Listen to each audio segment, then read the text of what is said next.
This week's Nightfall weapon is the Horror's Least, which had its adept version become available today. The problem with this is that the Nightfall that it became available with is rough to farm. That Nightfall is the Corrupted, which is notorious for being a very hard Nightfall. However, I wanted to give you guys some tips on not only how to clear this Nightfall, but how to farm it as well so you can get the roll on the Horror's Least that you want. With that being said, drop a like on this video if you found it useful, and let's get into the video. The GM this week requires that you have weapons that can deal with overload and unstoppable champions, while also having to deal with all three of the different elemental shields. Due to this, we'll go through each player's loadout one by one.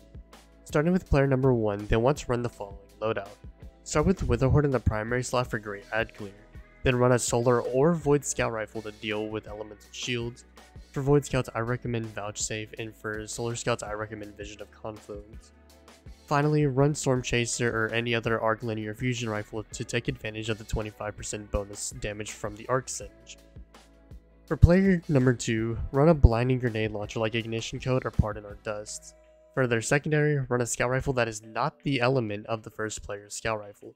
This means that if the player is running a Solar Scout, you should run a Void Scout and vice versa. Finally, run Storm Chaser for the reason I mentioned earlier. For the final player, have them run a primary scout rifle. The scout rifle I recommend is Night Watch, as you can get an amazing roll from the new quest. For their secondary, run Divinity, as that'll deal with arc shields and overload champions. Finally, run Storm Chaser. Regarding subclasses, you'll want to run Well for the final boss and have one other character run a Void subclass. For me, I chose a Void Hunter to have access to invisibility smokes to get out of sight situations. For your final subclass, look into going for a Stasis subclass or a Solar subclass. Stasis Warlocks would be the best option thanks to Bleak Watchers, but you could also opt for a Solar Titan to take advantage of sunspots and more. The final thing I'd like to mention regarding loadouts is to run the Aeon Safe Gauntlet with Sective Insight equipped for a steady flow of heavy ammo. Try to boost your resilience stat as high as you can to take advantage of the 40% damage mitigation, and opt into running resist mods like Armor of the Dying Star mod, Arc Resist mods, and more. That was a lot to get out of the way, but the loadouts are very important in this GM, so it's best to get as close to this loadout as you can. I won't be going too much into details for each encounter, but instead I'll be giving off some tips for each encounter, and then going much deeper for parts I find to be rough. For the start, have your team spawn kill the overload champ that spawns right in front of you, and then take the path on your right to kill the mini-boss and the champs. Once you've killed the mini-boss and the 3 overload champs, head inside. For the first hard encounter of the strike, we have the elevator encounter. I'd highly recommend having one player grab the orb and pass it to a teammate to fully charge it so it does maximum damage. Do this for your other 2 teammates before the ads spawn, so that you can spawn trap the scions that spawn before the white shielded enemies.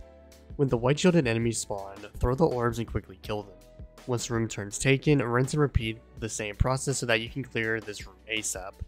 Once you've killed all the shielded enemies, the elevator encounter is over and you can move on to the next difficult area, the double ogre room. However, while running to that room, you'll have 2 unstoppable ogres to kill, weaken them up, and get finishers for heavy. Once you've reached the double ogre room, run to the right side or the left side of the arena and use this area for cover. For this area, you'll need to kill 2 ogres, 1 hive and 1 taken. You'll want to kill the hive ogre first so that you'll have an easier time dealing with ads once you leave the taken area. The thing that makes this encounter very tense is that while you're in one dimension, ads can roam around in the other dimension, meaning you can get killed very easily once you teleport. With that being said, after you teleport, quickly check your surroundings so that you don't get killed easily. Once you've killed both ogres and all champs, have your team group up on the right side and invis so that you can safely get through the portal. On the way to the boss, you'll want to get finishers on the champs for heavy ammo, so get the finishers when you find it easy to do so. For the drop down, jump to this rock on the left, then jump from the side that I do. It should be a straight drop if you do so. Remember to get finishers when you can for heavy, as heavy will be very important for the final boss.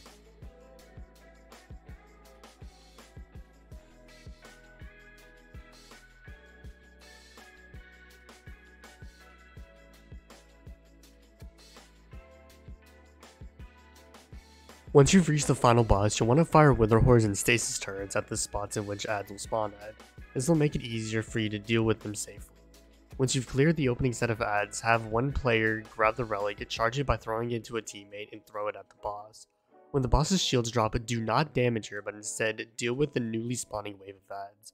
Once you've cleared all ads, run to the opposite side of the room and place a well by this little pillar here. From there, have your void player throw a weakening grenade at the boss. Once it lands and weakens her, have all players fire 2 bursts into the boss's head. Doing this will spawn her behind your team. When she teleports there, dump all your ammo into her to kill her off.